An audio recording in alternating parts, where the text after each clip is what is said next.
Hello and welcome to another speed build in GT7, and since of course the exploit wherein you can get unlimited engine swaps, and if you don't know what I'm talking about, click the annotation at the top of the screen here, we need to have some more tuning, because of course these cars are crazy quick, and this one is pretty much the standout, the 1988 Silvia. Now in terms of tuning, the crucial thing for this is of course to have the engine swap.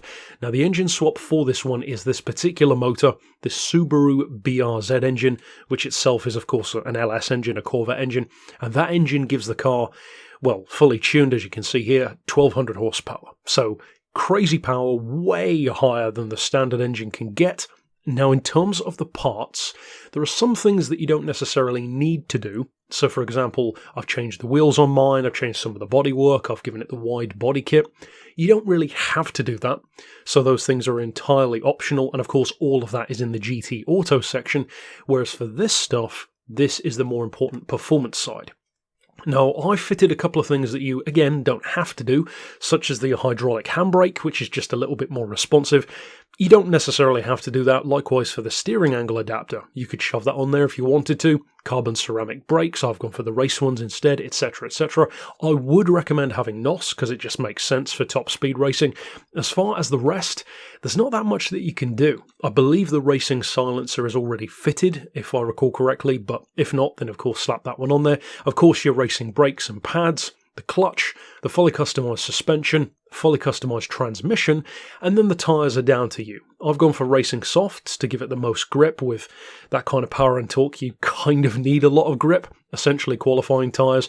A lot of people go for racing hard, so, you know, by all means go for whatever you want.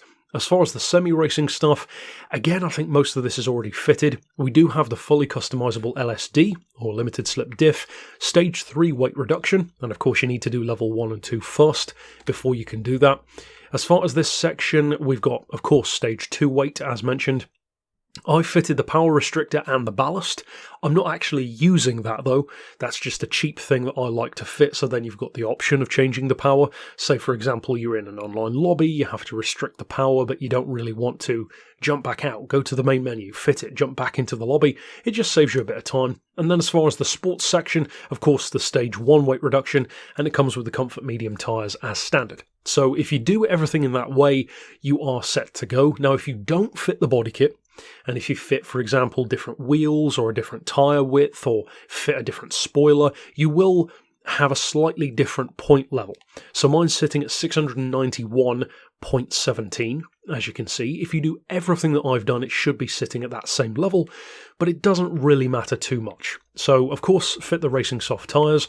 As far as the suspension, this is actually kind of validating for me, because those of you who have been around on the channel for a long time, literally how this channel got started with speed tunes for Route X back in Gran Turismo 6, in the potato cam days, I released kind of a little secret formula tune, eventually, for the Pagani Huayra. And it was a way that at the time nobody else could match, to give it just phenomenal steering. It could hold the bottom of the turn. Nobody else was doing that at the time. And for a while I kept it secret. It still works. That suspension tuning still works and makes the car so much more stable, and it works on a lot of different cars. So it seems a bit counterintuitive, but go with me here. On the fully customised suspension, I would recommend 110mm of ride height, front and rear. You could make that higher or lower, so feel free to experiment if you want to. Anti-roll is as high as it can go, so super stiff. Then the dampers, though, are as low as they can go, all round. But then, and this is where the counterintuitive bit comes in, the springs are the highest.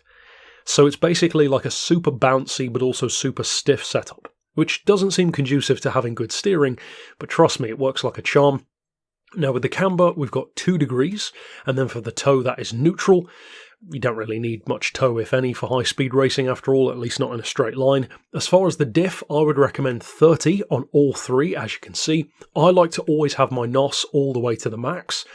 That's down to personal preference, I guess. As far as the transmission, we've got the fully customised race spec, of course, and it's actually a pretty simple speed tune, because even though you could adjust each individual gear you know, on its own, which I have not done, as you can kind of tell here.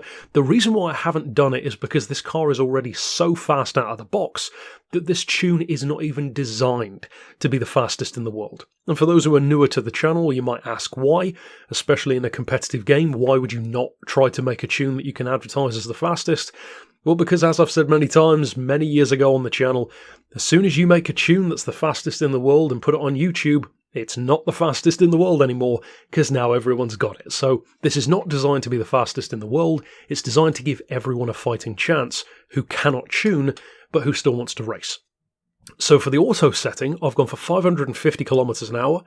For the setup that you'll see me using in a second, when I'm actually driving it, that one I believe was set at 580 kilometers an hour. So let's say set it to 570, just to give yourself a little bit more leeway, and you'll see why. We'll talk about that in a second. For the power, of course, you want that unchanged, likewise with the ballast, the ECU. I do have the small spoiler on the back, so I've set the downforce on that as low as it can go. And then that's it. Everything else is as you can see here. So now, of course, we'll take it out on the track. And as you can see, I mean, even with a headwind working against it, this thing can still do over 280 miles an hour. It's hovering, with my tune at least, at about 285, 286 miles per hour. And then if you hit the NOS, it can do over 300, like 303, 304 miles an hour under its own power. With NOS, but still, you know, without slipstream. So it's phenomenally quick. As you'll see toward the end of the race, it can even hold over 300 miles an hour in the curve with manoeuvrability without becoming unstable. And the thing that I really want to get into the minds of people who use this tune is that the reason why this tune is something that I would recommend using, and why I use it myself, is not because of the straight line speed. Straight line speed is nothing if you can't turn. So the fact that this one has so much control in the corner is really what will give you the edge. Doing 300 is great. Holding 300 through the corner, through the curve, that's where the cool part really comes in. So give it a try. I hope you enjoy it. As I said, not designed to be the quickest thing ever, but you will most definitely have more than enough of a fighting chance to win plenty of online speed events, even against supercars, race cars, Vision GTs, etc. So stick around on the channel for more. I have done other speed tunes, which you can check out in my Gran Turismo 7 tuning playlist. None of those other ones at this point are with engine swaps, but if you're watching this video even a few days later, then I've probably done more by that point. I'm planning to do one for the RX-7 as well, maybe a couple of others also, but of course stick around for those, and I hope you enjoy the tune. But until next time, I'll see you then, and for now, as always, thanks for watching.